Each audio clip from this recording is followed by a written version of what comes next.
She woke up. She was pregnant. She did not remember anything that had happened to her. Then this millionaire showed up. Everything started to change for the pregnant woman. The millionaire was somehow connected to her.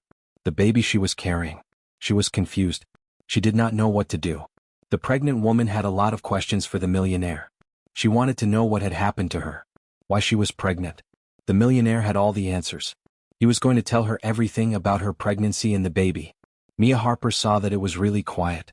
The silence was the thing that Mia Harper noticed. This is not the feeling you get when everything is okay. It is the kind that makes you feel like something is off. You feel like your life has stopped and started again without you doing anything. The sun was shining much through her window blinds. This made her close her eyes a little as she sat up in bed. Her throat felt really dry. Her arms and legs felt very heavy. Her body just felt weird. She sat there for a bit. Then her hand went to her stomach without her even realizing it. There was a feeling down there like a big ouch that was not all better yet. She looked puzzled. Swung her legs over the side of the bed. The soreness in her abdomen was still bothering her, so she was trying to figure out what was going on with her lower abdomen. That is when she saw the hospital wristband on her nightstand. She looked at the hospital wristband. The hospital wristband was on her nightstand. Her name was written in letters, Mia Harper. Below it was a date from 3 months ago. Mia's heart beat fast, first one time then another time. It was like her chest suddenly remembered what it feels like to be really scared. She picked up the thing. Looked at it really closely. She was trying to remember something about it. The hospital came to mind. Why was she at the hospital? How did she even get there? When did all of this happen? She thought about the hospital. Tried to recall what happened there. The hospital was all she could think of. Her mind was totally blank. It gave her nothing to think about. Her mind was empty. This experience was really weird. It felt like someone took a book and removed parts of it. You know, the important parts, the chapters that make sense of the story. It was like that the internet marketing book was not complete. Someone had ripped out chapters. She walked into the bathroom, turned on the light, and stopped dead in her tracks when she saw herself in the mirror. The girl's face was really pale. Her eyes looked tired, like she had not slept in a time. The girl's body looked a little different. It was hard to notice. It was a small change. There was one thing that she could not figure out, one thing that made her feel weird. The girl's stomach was sticking out a bit. It was not because she had eaten too much or gained weight. It was like something was inside her, something that was alive. The girl's stomach was rounded because of this thing inside her. Her hands were shaking really badly as she opened the drawer that's under the sink. The drawer was one of those things that she did not open often. Her hands shook more as she looked inside the drawer under the sink. A pregnancy test box was there. Already opened. Mia looked at it. She thought it was really strange. She wondered who could have put it there. Mia thought that maybe someone who did not like her had planted it on purpose. Mia kept looking at it like it was something that someone had left for her to find. She pulled out the test. She really hoped that the test would be blank, or the test would be expired, or maybe the test was just a mistake. Anything would be okay. I saw 2 lines staring back at me.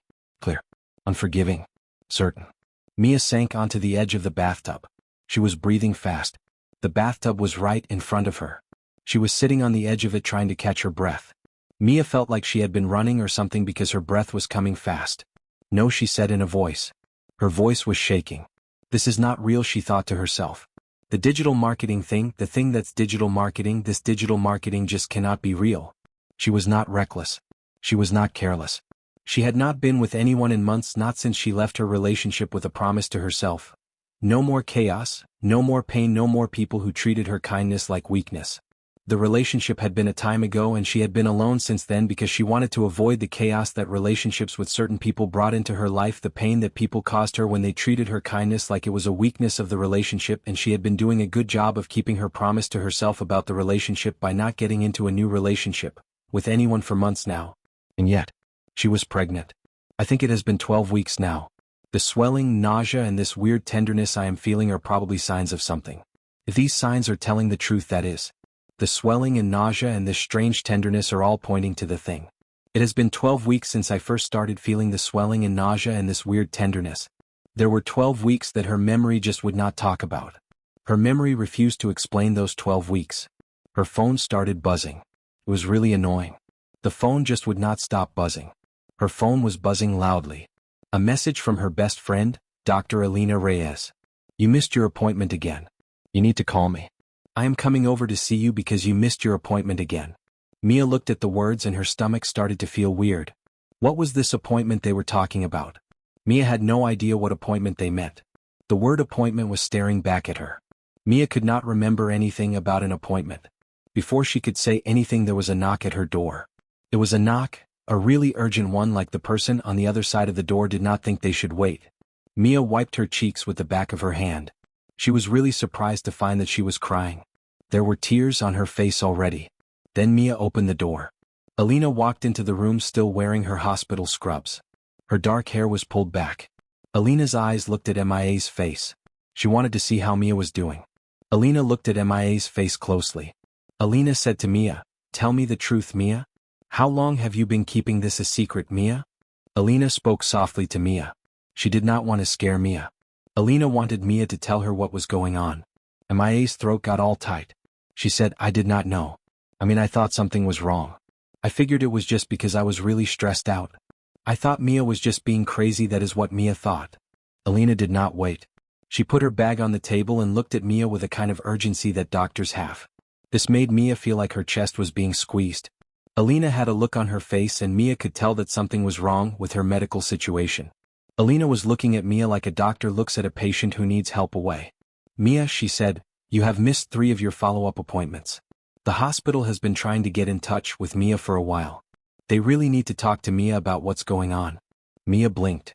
She said, "Hospital," loud, and wondered what that was all about. The word hospital was echoing in her mind.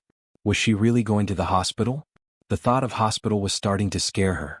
Alina's face looked really serious. "You do not remember what happened during the accident?" Mia's head was spinning fast. She said, "Was it an accident?" Alina took a breath and spoke slowly. She wanted to say things right. "You got really sick at a charity party 3 months ago. You fell down. People found you. You were very confused. Did not have enough water in your body. You also hurt your head.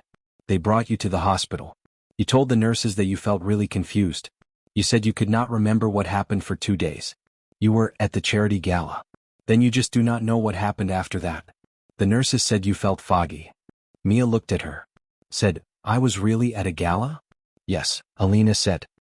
"Mia, that is really not the worst thing that has happened." Mia's mouth became very dry. She said, "What is it?" Alina reached into her bag, pulled out the printed lab notes. She then slid the lab notes across the table to the person. The lab notes were right in front of them now. Alina had her lab notes where she could see them. Now the other person had the lab notes too. "Mia," she said in a voice, "you did not just forget what time it was. Someone actually got into your file, Mia's medical file." Mia's hands were shaking really badly as she looked down. She said, "How did you get into it?" Alina's eyes got hard. She said, "Illegally." The room suddenly felt really cold. Mia's voice got really quiet. She said, "Why would someone do that?" Alina leaned in. "This is because there is a fertility network that is connected to certain elite families. These people think they can buy anything, including control over women who are not rich enough to fight back against the private fertility network in these elite families." Mia's stomach did a flip. She said, "Are you saying that?" Alina said, her voice was tight, "that someone may have used your identity and your medical information. If you are pregnant and you do not remember things, then we need to know what is going on with the pregnancy and the missing memory, and we need to know this now." Alina was talking about your identity and your medical information. She wanted to know what happened to your memory and what is going on with the pregnancy. Mia's vision got all blurry. She grabbed onto the edge of the table tight. Mia was feeling pretty weird. Mia did not like it one bit. The woman said this quietly. She said, "I am not rich." She also said, "I am not powerful." Then she said, "I am just," and she stopped talking. Alina reached across, squeezed her hand. "You are not anything. You are a person." Somebody treated the woman like a piece of paper they could change around to suit themselves, which really not right, because the woman is a human being. The woman is a person with feelings and thoughts like everyone else, and someone treated the woman very badly. Mia swallowed hard. Her eyes were burning. What were they going to do? Mia thought about the situation and asked again, "What do they do?" Alina said, "We have to do some tests. We do a panel of tests. We want to know for sure how far along the pregnancy is. We also want to know if the woman had any kind of procedure. We will look at the hospital records for the woman." Alina said to Mia, she spoke really quietly, "We write down everything about the pregnancy tests and the medical procedure in the hospital records." Mia This action was a simple movement, but the fear that she felt was very strong, and it felt like a rope that was getting tighter and tighter around her. Mia was really scared. This fear was affecting her a lot. The fear was like a rope that was wrapped around Mia. It was pulling her in very tightly. Then her phone rang. She looked at the phone. Saw that someone was calling her. The phone was ringing loud. Her phone had an annoying ringtone. The phone just kept on ringing. Unknown number. Mia stopped for a moment. Thought about what she was going to do. She just stood there not knowing what to do. Mia was not sure if she should go ahead or turn back. Alina's eyes moved to the screen. She said, "Do not answer." There was something inside of Mia that did not want to be controlled by fear. This part of Mia made her press accept. Mia said hello. Her voice was shaking badly. A man's voice came through. It was really deep. He sounded like he was in control. This man sounded wealthy, the kind of wealthy that only happens when people always do what you want and never say no to you. Is this Mia Harper? Aaye's blood went cold. She asked, "Who is this person calling me?" Pause. Then. The voice said, "My name is Damian Blackwood." Then it said something that really caught me off guard. "You are carrying my child," the voice said. Damian Blackwood told me this. I was shocked.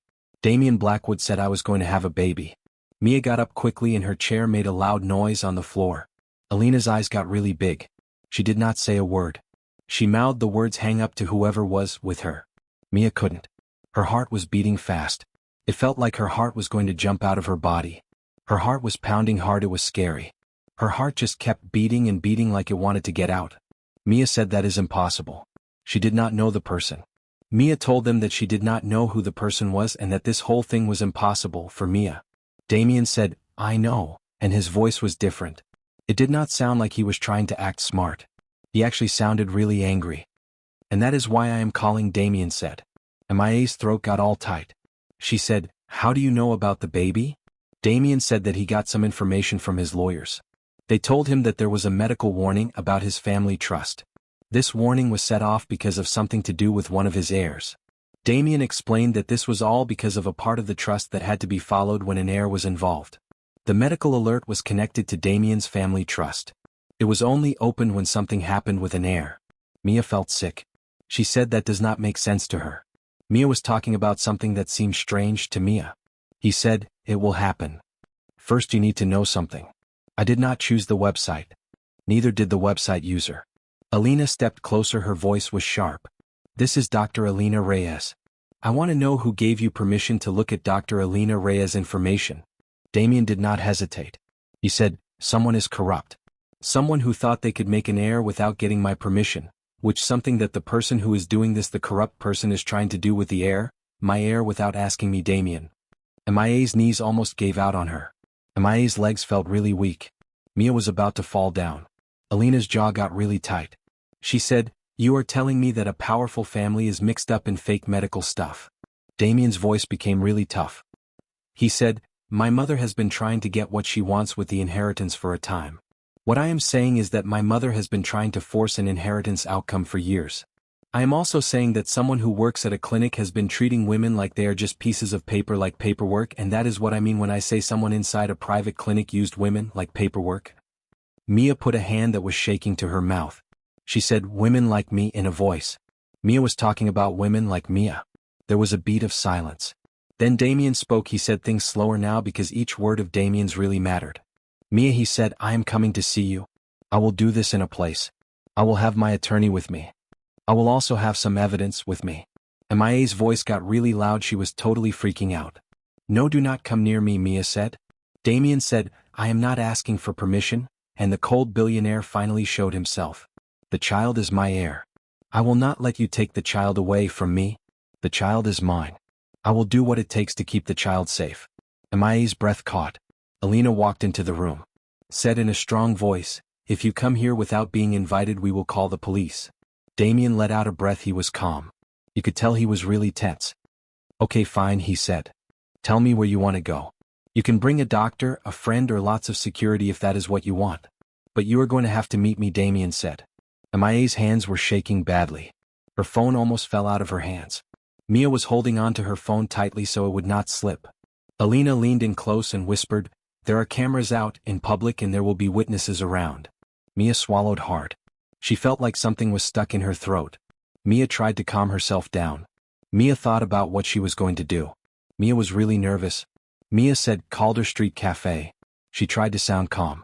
It is across from Metropolitan Hospital. We have to be in 1 hour. Mia repeated that we are going to Calder Street Cafe in 1 hour. 1 hour, Damien said again. Do not run, Mia. If you run it will only help the people who did this to you, Mia. The call came to an end. Mia stood there. She was really shaking. Her mind was full of questions. What was going on? Mia had many questions. She could not stop thinking about what was happening to her. Mia felt really scared. Alina's face was all scrunched up with anger. We are not doing this by ourselves, she said. We need to get a detective to help us with the case. We need to get some records and find out what is going on. We need to get some protection for ourselves because this is getting really scary. We get a detective to figure out what to do with the records and the protection of Alina and the others. Mia looked at her stomach. This was the place where a baby was growing. It was a baby that was totally innocent. It was growing inside her and that was a nightmare. Mia did not ask for this nightmare. The baby was growing inside her. It was a really bad situation. Mia was dealing with something that she did not want. The baby was inside her stomach. It was all very scary. Mia had a baby growing inside her stomach. Mia said this quietly. I have no idea what happened to Mia. Mia does not remember anything that happened to Mia. Alina took her hands. Then we find the truth about what happened. We make sure the people who thought Alina was powerless learn what it feels like to face consequences. The people who did this to Alina need to know that Alina is not powerless and Alina will make them pay for what they did to Alina. Mia nodded slowly. She felt fear. It was not the only thing she was feeling now. Fear was still there.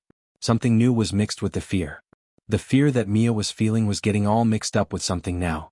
Mia was not really sure what this other feeling was. It was definitely there mixed with the fear that Mia was feeling. Resolve. If a billionaire was demanding his heir, it meant one thing. The billionaire was really looking for someone to leave all his money to, and that someone was the billionaire's heir. The billionaire wanted his heir to have everything. Someone who is very powerful did something that they thought they could get away with, something that crossed lines that they believed no one could ever punish them for, lines that the powerful person thought were completely safe to cross. And they had chosen the wrong woman to underestimate. The millionaire demanded his heir. But she demanded the truth. Calder Street Cafe was bright, crowded, and loud in the way public places are loud. Espresso machines hissing, plates clinking, people talking over each other like their lives were normal. Mia chose the table closest to the front window on purpose. Cameras on the street. Foot traffic. Witnesses. If anyone tried anything, it wouldn't happen quietly. Alina sat beside her, phone face down but ready. A detective, Detective Monica Hale, sat 2 tables away, pretending to read a menu while watching everything with the calm focus of someone who had seen power try to bury truth before. Mia's hands shook around her paper cup. She kept telling herself one thing: you are not trapped anymore. But the feeling in her chest didn't listen. When the cafe door opened, the air shifted. Mia didn't need an introduction to know it was him. Damien Blackwood walked in like the room belonged to him, tall, polished, controlled. A dark coat, a tailored suit beneath, eyes that scanned the space with cold precision. He didn't smile. He didn't hesitate.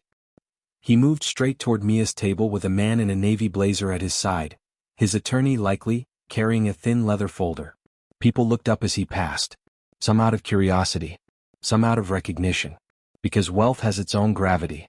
Damien stopped at her table and met her eyes. Up close he looked even more severe. Handsome, yes, but sharp, like a man trained to never show weakness. Mia Harper, he said. Mia's throat tightened. Damien Blackwood. He glanced briefly at Alina. Doctor. Alina didn't stand. She didn't offer her hand. Speak carefully, she said. Because you're about to accuse a woman of carrying your child while admitting you had access to her private information. A muscle moved in Damien's jaw. I didn't get access. I received a legal alert. He sat down without asking. His attorney sat beside him. Mia's heart pounded hard as Damien placed the folder on the table and slid it toward her, not gently, like he was tired of patience. Before you decide I'm your enemy, Damien said, voice low, look. Mia's fingers hesitated. Then she opened the folder. Inside were printed documents. Not messy ones. Official ones. Sealed records. A trust clause triggered by a genetic beneficiary. A medical reference number. A clinic name she didn't recognize. A string of signatures. Mia's mouth went dry. I've never been to this clinic. I know, Damien said, and for the first time, his voice didn't sound like a demand. It sounded like anger, Aim somewhere else. That's the point. Alina leaned forward, eyes narrowing. Where did this come from? Damien looked at her. From my family's private legal registry. My father built safeguards into the trust. If an heir was ever created using Blackwood genetic material, the trust would be notified. He paused, then added, my father didn't trust my mother. Mia stared at the documents as if they might bite. So your mother is behind this? Damien's eyes darkened. She's behind a lot of things. Mia swallowed. Then why did you sound like you were claiming my baby? Damien's gaze snapped back to her, cold returning. Because the moment this became public, my mother's team would come for you. They'd call you a liar, a con artist, a desperate nobody trying to trap a millionaire. His voice tightened. They'd make you disappear in paperwork and shame. Mia's hands trembled. So your solution was to scare me? Damien's silence lasted half a second too long. Then he said, I'm not good at gentle. Alina scoffed. That's obvious. Mia pressed her palm against her abdomen under the table, grounding herself. I don't care about your trust or your legacy, she said, forcing her voice steady. I care about what happened to me. I care about how my life got stolen for 12 weeks. I care about how my body became a battleground for rich people's plans. Damien's expression shifted, just slightly. Something like guilt passed through, quick and controlled. I want the truth too, he said quietly.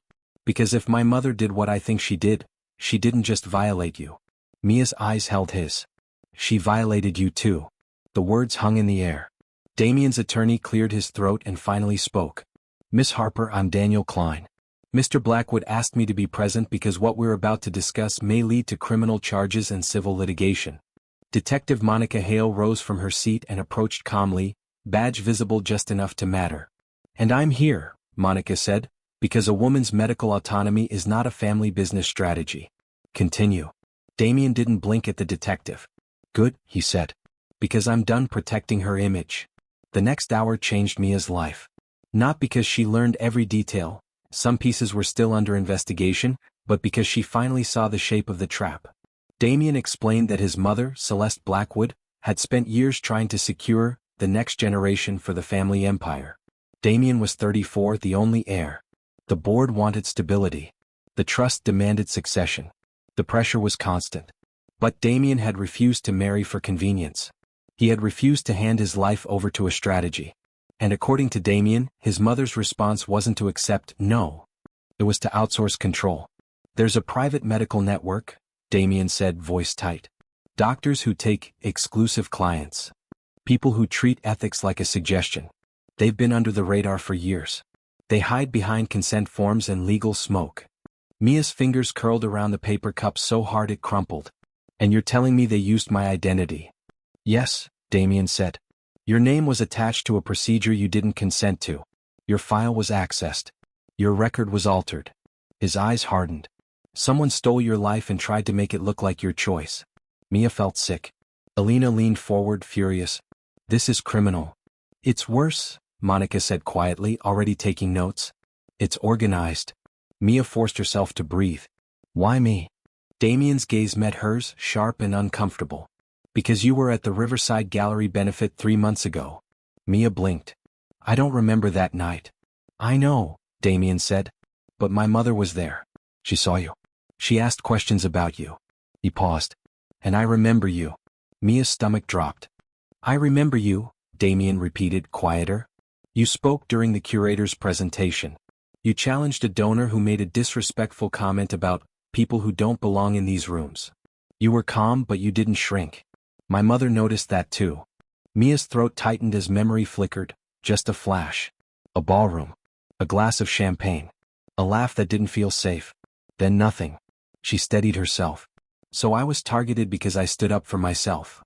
Damien didn't deny it. Alina's eyes were blazing. She thought a woman with financial pressure would be easy to silence. Mia whispered almost to herself, she thought wrong. But the truth didn't arrive without consequences. By that evening, Mia's phone began to blow up. Not with messages from friends. With headlines. A gossip blog posted a grainy photo of Mia walking into the cafe. Mystery woman claims Blackwood baby. New gold digger scandal? Mia's stomach twisted as comments rolled in beneath the article like a flood. She's trapping him. She's lying. Poor billionaire. She's probably unstable. Mia stared at the screen until her vision blurred. Alina snatched the phone gently. This is the playbook, she said. They shame you so you'll disappear. Damien's jaw clenched when he saw the post. She moved fast. Mia looked up. Your mother. He nodded once. Yes. Damien stood like he couldn't sit still with rage in his body. She's trying to control the narrative before the police can control the facts. Monica's voice was calm but firm. Good. Let her panic. People who panic make mistakes. Mia's hands shook. Everyone is going to think I'm lying. Alina leaned close. Let them. We don't need everyone. Damien's eyes locked on Mia's. You're not alone, he said, and the words sounded like a promise he didn't know how to deliver gently. Mia swallowed hard.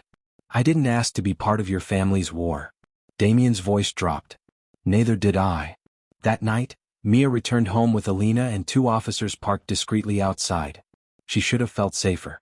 Instead she felt hunted. When she entered her apartment, something was off. Not stolen. Not broken. Just touched. A picture frame on her shelf angled slightly differently. A cabinet door not fully closed. Her bedroom window latch loose. Mia's breath caught. Alina noticed instantly. Mia, don't go further. Monica arrived within minutes and stepped through the apartment with controlled precision. She checked corners, windows, doors, and then looked at Mia with a quiet certainty. Someone's been here, Monica said. Mia's knees weakened. Who? Monica's eyes were hard. Someone who wanted you to feel watched. Mia's throat tightened. To scare me? Damien's voice came from the doorway. He had followed despite being told not to. To remind you who has money, he said coldly. Mia turned on him, shaking. This is what I mean. You people live like this is normal. Damien's expression flinched, just a crack. It's not normal, he said quietly. It's toxic. Mia's voice rose, not in hysteria but in pain. My life was small but mine. I worked hard. I didn't owe anyone anything. And now I can't even trust my own home. Damien stared at her, something shifting behind his eyes. Then he said the first truly human thing she'd heard from him. I'm sorry, he said rough. Not as a tactic. Not as a performance. I'm sorry. Mia's eyes burned. Sorry doesn't fix this. No, Damien agreed. But action might. He stepped forward, tone firm. My mother wants you quiet. She wants you ashamed. She wants you to doubt yourself. His voice sharpened. We do the opposite. Mia stared at him. We. Damien nodded once. If you'll let me. Not because I want control, because I want justice. Alina crossed her arms. Then prove it. Damien didn't hesitate. Tomorrow morning, my attorneys file an emergency order to preserve all clinic data. I'll testify against my mother if needed. I'll put my name on record. Publicly. Mia's heart pounded. That will start a war. Damien's voice was cold. It already started. She just assumed you'd lose. Mia inhaled slowly, forcing herself steady. She looked at Alina. At Monica. Then at Damien Blackwood. This billionaire who had entered her nightmare like a storm and now stood offering a path out of it. Mia's voice came out calm, but it carried steel. I'm not disappearing, she said. Damien held her gaze. Good. Because under all the money and power, there was one fact Celeste Blackwood had overlooked. Mia Harper wasn't helpless. She was observant. She was resilient. And she was about to remember exactly who she was, piece by piece, until the people who stole her agency had nowhere left to hide. When the truth came back, the empire fell. Mia didn't sleep. Every time she closed her eyes, flashes surfaced, lights too bright, voices overlapping, the clink of a champagne glass against crystal. Not full memories, not yet. Just fragments. But they were enough to remind her of one thing she'd almost forgotten in the chaos. She had been aware that night. Not helpless. Not passive. Not silent. She sat up in bed before dawn, one hand resting over her stomach, breathing through the fear until it steadied into something else. Resolve. Alina slept lightly on the couch, one arm draped over a pillow, her phone charging beside her. Detective Monica Hale's car was still parked across the street. For the first time since waking up pregnant, Mia didn't feel alone. At sunrise her phone buzzed. A message from Damien. I'm outside. With counsel. Press conference in 2 hours. Are you ready? Mia stared at the screen. Ready wasn't the word. But she typed back anyway. Yes. The press conference was held in a neutral space. A civic auditorium, not a Blackwood property. Cameras lined the room. Reporters murmured. The air buzzed with expectation and skepticism. Mia stood just offstage with Alina and Monica. Her hands shook, but she kept her shoulders back. Across the room, Damien stood at the podium. He looked different today, less polished, more human. His suit was still impeccable, but the arrogance had drained from his posture. He wasn't here to dominate. He was here to confess. "My name is Damien Blackwood," he began, voice steady. "And I am here to testify against members of my own family." The room went silent. Mia watched as his words landed, one by one, like stones cracking glass. He spoke about the trust clause, the private medical network, the illegal access to patient records, the attempt to manufacture an heir without consent. "I refuse to inherit an empire built on coercion," Damien said. "And I refuse to remain silent while women are treated as instruments instead of human beings." Reporters leaned forward. Then Damien turned slightly and gestured. "Mia Harper," he said. "Please." Mia stepped into the light. The camera snapped instantly. She felt the old fear try to rise, the shame, the instinct to shrink. But then she remembered the gallery. The donor she had corrected. The woman she had been before someone tried to erase her agency. She took the microphone. "My name is Mia Harper," she said, voice calm. 3 months ago, parts of my life were stolen. My medical data was accessed without consent. My body was treated like a transaction. I was underestimated because I didn't have money or power." Her gaze swept the room. "But I have something stronger," she continued. "The truth." She described the missing time, the pregnancy discovery, the intimidation, the smear campaign. She didn't dramatize. She didn't beg. She stated facts. "And today," Mia said, "I am filing civil and criminal complaints alongside federal investigators. Not just for myself, but for every woman who didn't have cameras, lawyers, or a billionaire willing to testify." The room erupted. Questions flew. Before anyone could shout over her, Monica Hale stepped forward and confirmed it all. Warrants issued, clinics raided, servers seized. Multiple arrests pending. Instant karma doesn't always arrive loudly. But when it does, it is unmistakable. Celeste Blackwood watched the broadcast from her penthouse. By noon, her attorneys had stopped answering calls. By evening, her accounts were frozen. By nightfall, her name was everywhere, for all the wrong reasons. The private clinic network collapsed within 48 hours.